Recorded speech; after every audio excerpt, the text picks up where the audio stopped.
Hello everyone, I'm a competitive Splatoon player who's played since Splatoon 1, I've been a notable top player since Splatoon 2, and even won a North American championship. So today, I want to break down all of the weapon classes in Splatoon 3 and going over which weapons are the best and worst out of all of them. Keep in mind this list is mostly for a competitive thing. Use whatever weapon you want, and the balance of the game is really good, so even some of the weapons that were ranked as the worst of their class are honestly still pretty solid options. Alright though, with the disclaimers out of the way, be sure to subscribe if you enjoyed the video, and let's get right into it. First up is the most basic and varied class, the shooters. These range from spray shooters, short-range weapons, and long-range ones. And well, funny enough, the best out of all of them is the most standard one out of all of them, the splatter shot. This weapon's pretty much a jack of all trades. It has solid mobility, paint output, damage, kill time. Name a stat, it's probably pretty solid at it, if not better than average. It also comes with a nice kit. Suction Bomb is one of the best subs in the game, able to wall out opponents, deal chip damage that the weapon can combo off of, and threaten kills to force people out of areas. And the sub paints very well, which helps for the 200p Trizooka. Currently, while difficult, this is one of the best specials in the game, as it can both double as a way to move the enemy with the insane range it has, and also has great threatening power to kill people. And with the new arc it has, it can even hit people behind cover. While very basic, the splatter shot gives you all the tools you need to succeed, making it one of the best weapons in the game. As for the worst shooter, we have the arrow spray. Now, arrow spray does have some unique strengths. It's a pretty good painting weapon, and it has a nice sub weapon with fizzy, giving it more paint and distance paint, as well as a way to move around, which makes the weapon quite fast. The problem though lies in the fact that this weapon really doesn't kill very well, so it's more orientated to be a support weapon, and while something like the Junior is very similar and has a special like Big Bubbler to help its team, this one is stuck with Reef Slider. While this special is solid for getting in, it's much better on aggressive weapons that actually want to go for kills once they've closed that gap. Arrow Spray is much more awkward with it, and even the Fizzy Bomb sub can't combo reliably unless if you hit a direct hit. The special itself is also just kind of in the middle of the pack right now. It has a lot of startup and end lag frames that can lead to it being punished once you get out of the way, which means it can be a bit difficult to get kills after the end of it. Ultimately, if you want a lot of paint, Arrow Spray is a solid pick, but its kit doesn't really work to fit in its role correctly, which leads to it being the worst out of all the shooters. Next up is the semi-automatics, a weird subclass of shooters that focus more on burst fire, and the best one of these is the Squeezer. This weapon's stats are just insane. While having great mobility, it also has a 3-shot kill time with a ridiculous range that kills only slightly slower than Splattershot Pros. It also has literal perfect accuracy, allowing it to jump and use the squid roll and surge much more reliably than other weapons. And while its standard fire doesn't have amazing paint, it literally has a separate mode made for painting the floor to get your special fast. Ink efficiency is really the only major weakness on a weapon with insane stats, and on top of that, it has a unique kit. Splash Wall allows you to protect yourself and poke longer range weapons or control space, which is especially useful for this weapon, and it has Trizooka. Like I mentioned before, this is not only a great special for it, but its synergy with Wall is pretty nice, as you can throw it before you use the special, allowing you to protect yourself if you're going for a kill on something like a charger. There's really nothing holding this weapon back, and its amazing stats are truly able to shine in this game. For the worst of the semi-autos, we have the L3, which is in a pretty strange spot. While it was solid in Splatoon 2 due to its burst bomb, inkjet, and having damage up for a potential 1 burst, it's lost pretty much all of those. It still has solid mid-range paint, the end lag isn't too bad, and needing to hit 4 kills isn't too bad either, but it's still not the strongest stats. It's also paired with a weird weakness none of the other semi-automatics have, which is jump RNG. While H3 and Squeezer get to be perfectly accurate, L3 has pretty bad jump RNG, meaning if you're actually trying to shoot, it's a bit awkward. This can be mitigated with Intensify Action Up, but that still requires a good bit of slots on your gear, and it's still not perfect, which just feels like an odd weakness for this weapon. What actually puts it at the bottom of the list, though, is its kit. Curling Bomb is okay, but typically this is better on slower weapons that actually need the mobility, and L3 doesn't really struggle with that. And while Crab Tank is a solid special weapon, it's also the special that's on a lot of other good weapons, most notably the Splash and Dualie, which have very similar ranges and paint output, Splash being able to even poke better due to its burst bomb. Ultimately, while L3 is a solid weapon, it puts it in a bit of an awkward spot, where it struggles to see use over other options and suffers from a bit of unusual weaknesses that it really shouldn't have. Next up is a class that got a lot better in Splatoon 3, with the Rollers. Without ink armor and with the brand new squid roll and surge to give them new movement options, we've seen a lot more of these weapons shine, and out of all of them, the Roller is the best one.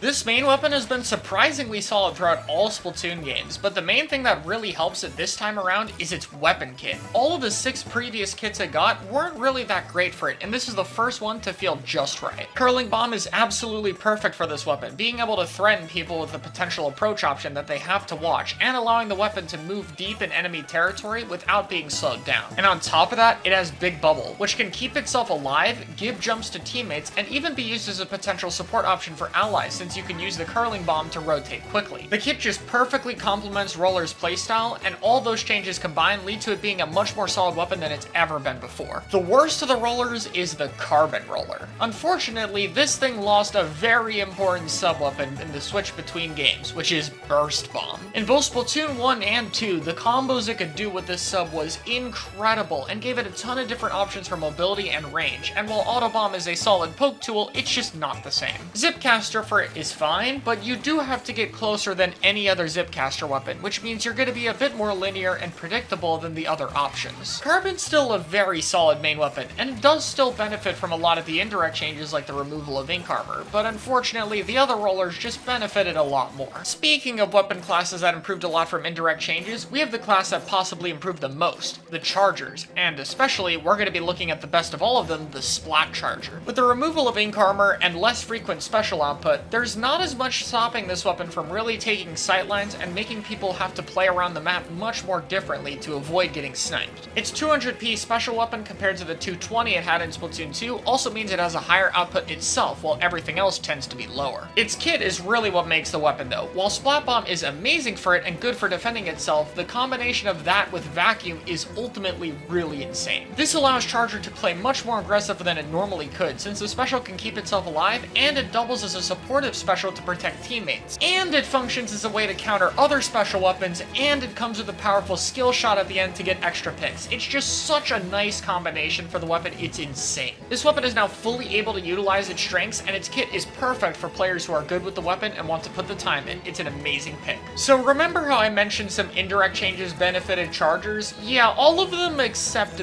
Bamboo, as Bamboo had damage up, which was basically perfect for it, allowing it to threaten a one-shot, and now that is gone. While that may be a good thing design-wise, admittedly, it puts the weapon a lot lower, as it's much harder to get kills and you have to rely on two shots as it was intended. Even then though, the weapon has solid paint range, special output, and mobility, so what really puts it to the bottom is its kit, more specifically its sub-weapon. Now, don't get me wrong, Auto Bomb isn't bad, but Bamboo really needs help with either mobility or damage, such as something like a Burst Bomb or Fizzy. Auto Bomb does neither of those, it kinda just scouts the area to reveal locations, which isn't a bad thing, just not really what Bamboo itself needs. Its special weapon of Killer Whale 5.1 is solid though, it functions as a quick ink tank refill and can combo with the weapon. Bamboo is one of my personal favorite weapon designs in the game, so I hope it gets a little bit of buffs to help it succeed more in competitive play for the future. Up next is the Sloshers, and I'll just say it right here, there is an extremely tough choice between the normal Slosher and Sloshing Machine for the best one. And while the machine is great in generalist comps and works pretty much everywhere, I think if you have the right strategy, the Slosher is actually better. While the pain and mobility are a bit weak, as they are for pretty much everything in this class, the ability to do 70 damage with great range and curved shots hit better up close are all insane properties. On top of that, the brand new Squid Roll gives the Slosher a lot of mobility, and its arcs are especially good at dealing with some special weapons like the Crab Tank that it can more easily hit than other options. Splat Bomb is great for it as it's a cheap sub it can use to poke and paint, but also has good combo potential, especially since Bomb Defense has been turned into Sub Defense. No longer working on specials means that much more players are not going to have one sub of it in their gear like everyone did at a competitive level in Splatoon 2. And while Triple Ink Strike does leave you a bit vulnerable when you're using it, it has insane DPS, paint output, can counter other bombs, and has amazing throwing range and the ability to displace 3 different areas at once. It's one of the most skill dependent but also best specials in the game when mastered. Slosher has always had good tools and kits before, but I think this one is arguably the best it's ever had since its Splatoon 1 kit with Burst Bomb. As for the worst Slosher, we have the Blob. Now, I know at lower levels, Blob can be a little bit annoying. It walls out areas, it doesn't even really need to hit you directly, it paints really well, and gets a lot of specials. And those are still notable strengths of the weapon,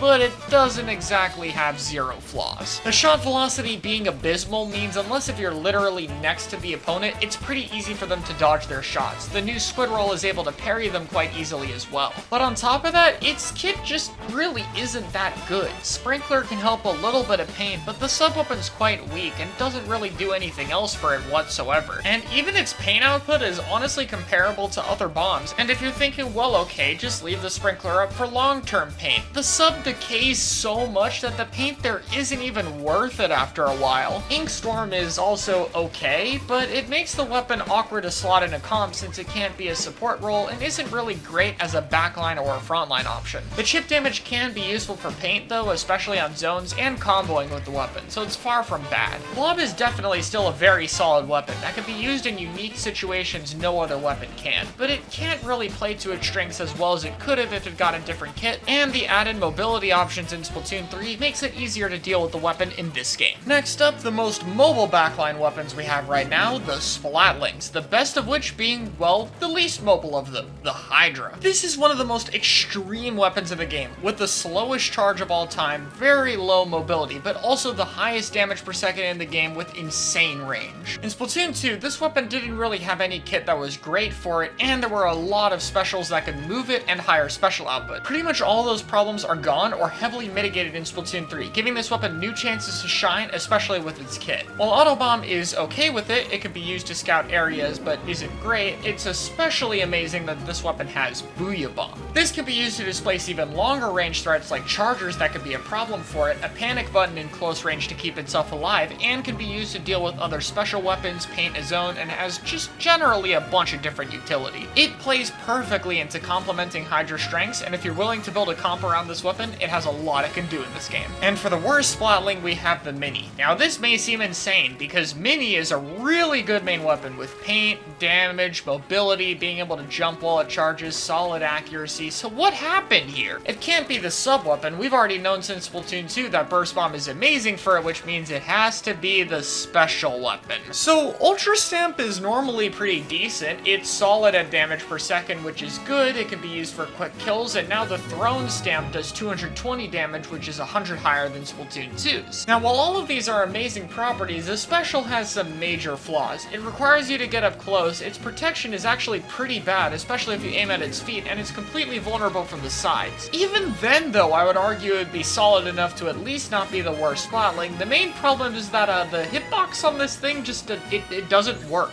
I have no idea what happened because this was a problem in 2, and now it's different again, but still bugged. This poor special just randomly does not kill when it should. This is like the lamest reason for holding a weapon back. At least it's not as bad as having Splashdown in Splatoon 2, but please, Nintendo, fix this special. It's so cool. Why does it not work? No, I didn't die.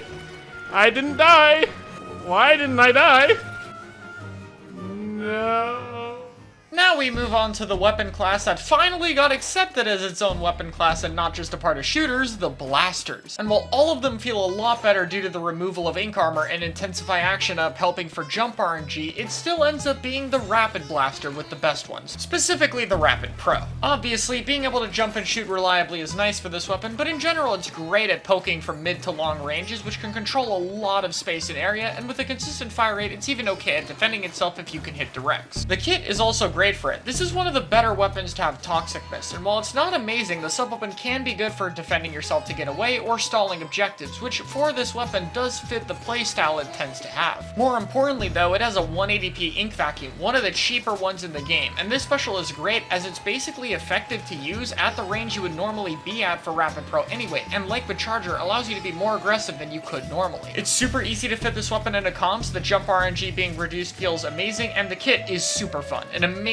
weapon to play. And for the worst blaster, we have the Clash Blaster. Now yes, I know this weapon's incredibly annoying. It has the biggest blast radius in the game, and it's super no skill or whatever people want to call it. But can we not pretend this weapon's flawless? Its paint's abysmal, it can barely even move well, its range is abysmally short for directs, and its kill time is atrocious. And I mean atrocious. A Dynamo vertical flick kills faster than Clash Blaster's 4 indirects. Even 2 directs doesn't kill fast, and the direct range is way shorter than the indirect radius. These are major problems that hold the weapon back. Now look, Clash Blaster isn't awful or anything. Pretty much nothing in this game is, and its ability to wall out areas with that giant radius is really nice, but it definitely has more weaknesses than it does strengths. The bright side I would say here is that its kit is actually better than the ones it had in Splatoon 2. Splat Bomb is great for poking, comboing, or painting at a distance, and the Trizooka is amazing for dealing with longer range threats. However, when all the other blasters has also got better, it's not enough to push it further. The weapon needs a little bit more buffs to be better in competitive play, though I'm not sure if we'll see that considering it's a bit of a menace at lower ranks. Next up is our first 1v1 showdown, Inkbrush versus Octobrush. There's no other weapon kits or variants at this time, so it's just between these two. And which one ends up being better? Inkbrush. Inkbrush's main strength is easily the rolling itself. Not only is this incredibly fast and can turn quickly, but it also has immunity to enemy ink while rolling, meaning you won't take enemy damage unless if they're shooting at you. On top of that, the weapon has a solid kill time and great paint output. The only real weakness here is its range, which its mobility far makes up for. And if that's not enough, it arguably is the best kit synergy out of anything in the game. Splat Bomb is amazing for poking at a distance, can be used easily with the weapon's ink efficiency, and is nice when you don't have map control, but can still be useful in combat. Killer Whale 5.1 for it is just perfect. The only times Inkbrush can struggle to get in is when a lot of weapons are focusing it so it can't roll into the enemy base. And well, no better way to stop the enemies from shooting at you than launching giant lasers at their face that you can move around in while they have to dodge them, allowing you to get perfectly behind enemy lines and be a nuisance in just the right location. Or you can just straight up go after any of them that are targeted by the whales, using the increased damage to get an easy kill. The playstyle for this thing is absolutely spectacular, and it's nice to see the Splat Bomb Inkbrush kit finally get some justice after 2 games of being stuck with a special that doesn't work great for it. Octobrush, while the worst one of the two, is honestly not bad either though. It has better range and a solid kill time, which is pretty good. Its rolling is somewhat fast, though it for some reason does not have the same ink resistance effect that Inkbrush does, and it also has a solid kit. Suction isn't as amazing since it's a bit ink hungry, and for this weapon that's a bit of a problem, but it can definitely be used when poking. And honestly, this is the best zipcaster weapon right now. It has fall off for some ledges, and it has rolling to increase its mobility a little bit, which means it's a bit less predictable than the other options. While not as good as Inkbrush, it's still a very solid option, especially if you like being Spider-Man for a little bit. Up next is the class that got ruined by damage up, the Dualies, and with that removed, as well as being able to use your dodge rolls to cancel the brand new Squid Roll and Surge, we've seen a ton of new life into these, and while all of them are great right now, the best one is the Dualie Squelchers. This weapon by default already has better mobility than all the other Dualies due to their slides, and it has solid painting range, special output, and just about every other stat outside of ink efficiency, which it can easily mitigate with gear now that it doesn't have to run damage up. But on top of that, the kit is near perfect for it. Like I mentioned before, the Splat Bomb's already much easier to use without damage up taking up all your gear slots, but you also have Wavebreaker. While this special isn't very lethal on its own, what makes it great is the ability to control space and give a ton of information on who's there. And on top of that, the damage is perfect to combo, making you a 2-shot. Paired with being 200p instead of 220 on the main kit of Dualie Squelchers in Splatoon 2, and it outputs a ton of these. It's the perfect supportive aggressive hybrid, and it feels amazing in this game. For the worst Dualie, we have the Dapple Dualie. Now this thing might have the worst kit luck I've ever seen. It had 2 kits without a bomb in Splatoon 2, and then the one time it gets a bomb, it has Splashdown. And well, it's definitely better in this game. Beacon is not the worst thing for it ever, and beacons are a bit stronger in this game, and Tacticooler is nice so you can run in and go for trades, but it really doesn't help the weapon get in when it doesn't have map control, which considering its horrid painting range and its dodge rolls not going very far is kind of the main problem with this weapon. It at least still feels way better than Splatoon 2, but closing the gap continues to be a problem for this weapon, and the devs seem very unwilling to give it a kit that'll help make up for that, but hopefully this time the Nuvo kit will be good there, because I think with the right kit, this could be a very solid main weapon. So I have to get a disclaimer out of the way before I talk about Brellas. Currently, all Brellas, and especially Tenebrella, are a little bit buggy. It's like with us. Oh my gosh! Actually, that's a bit of an understatement. This weapon does not function. It does not work at all. How does this even happen? And on top of that, the new netcode makes you even more likely to die through shield than you are in Splatoon 2. So for this ranking, we're going to be assuming you're in a perfect LAN environment and the glitches are patched out. So let's get back to the ranking. This was an easy sweep for the Tenebrella. With a brand new, larger shield, it's capable of protecting itself and its allies even better than before. The weapon also has a slightly cheaper special, better kit, and overall feels a lot more solid in this game due to the lack of specials that would force it to move out of the way, and the lack of ink armor, meaning it has a reliable one-shot. Beacon is great for getting its teammates in, and since it can poke with both the main weapon and the shield, it doesn't hurt not having a bomb in this case, and Ink Vacuum is fantastic. Pairing together the 10 shield and the vacuum allows you to either protect one person a ton or protect 2 people at the same time, which is insane and incredibly difficult to shred. On top of that, it solidifies Tent as a support weapon, which makes it really easy to slot into comps now. This is just ultimately a very solid pick. For the worst of the Brellas and the worst weapon in the game, we have the Undercover Brella. This poor thing only got worse between games. Now that there's more movement options, it's even easier to choose if you want to take fights with this weapon or not, and with more weapons that aren't shooters in the meta, more of its counters like blasters and sloshers are fighting it. The weapon received no buffs between games, and it's still stuck with Ink Mine, which while it can be nice for traps when you actually have map control, you don't really do anything when you don't have map. You're essentially a tiny fly standing on someone with your 40 damage shots. Reef Slider is better than Splashdown in Splatoon 2, but it also is very unreliable. You can combo with it to kill if you hit dead center with no damage fall off, but that's not very reliable. Reef Slider is great because it can put a frontline weapon in key position to kill quickly. Keyword, quickly. Undercover cannot do that, so oftentimes it gets punished after the slider is over. I can't really tell what the devs want to do with this weapon, but if it's trying to be a slayer, they better give it some buffs in the next patch. Anyway, that just leaves us with our brand new weapon classes. Starting out with the Stringers, we have the Tri-Stringer versus the Reflux 450, and it turns out the small bow is actually the better one. Sure, the weapon doesn't have that much range, but it is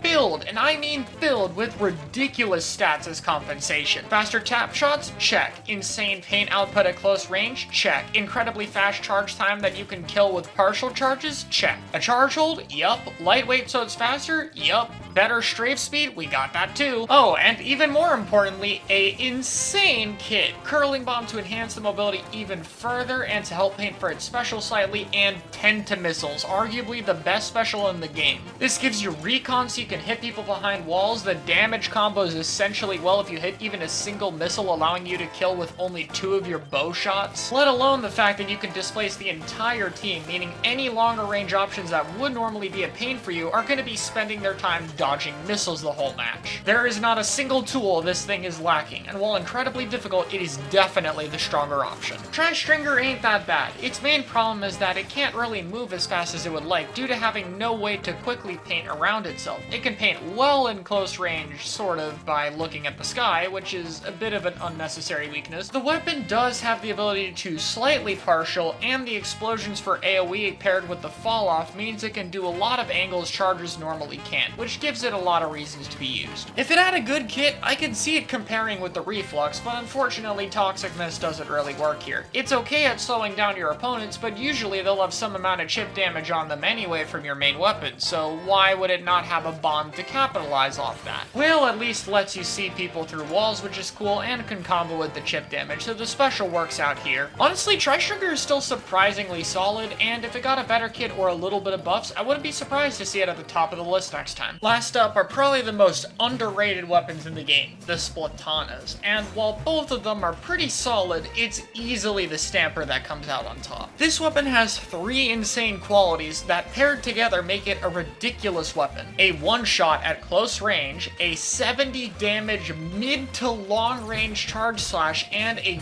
burst bomb. This combined with paint, a solid special, and decent mobility just make an insane combination for a weapon. You can be versatile chipping with your 70 damage slashes to wall out spaces and combo with your burst bomb. Go up close and use the burst combos to kill quickly or your charge slash. The special weapon is the one flaw of this kit though. I do think Zipcaster isn't as bad for it as I initially thought, but it's still a slower weapon, and taking away the burst bomb that's such an integral part of the kit, even if it's just for a short time, you do really feel. Even then, it's a high tier weapon at worst, and it's crazy to see what people are going to be able to do with it in the coming months. And finally, that leaves the Splatana Wiper. While not as extreme as the normal Splatana Stamper, its main quality that's ridiculous is its strafe speed. I don't think people understand just how fast this weapon is, which is insane for it. Its flicks do solid damage and paint, even if it's not as good range, and it still has the one shot. Torpedo is near the best sub it could have gotten, only second to Burst Bomb. Not only could it be used for comboing if you roll or bounce the sub off a wall, but you can throw it to poke slower or longer range weapons to help you get in. Unfortunately though, it's held back a lot by Ultra Stamp in a lot of the same ways that Mini was. The special just still does not work, and being on this weapon does not change that. And there we go, all 12 weapon classes covered. This was a ton of fun to do. Be sure to let me know your guys' thoughts in the comments, and I'll make a new one once we get a bunch of new weapons, balance patches, and all that stuff in the future. If you enjoyed the video, please consider liking or sharing it around, as it took a lot of time, and I'll see you guys later.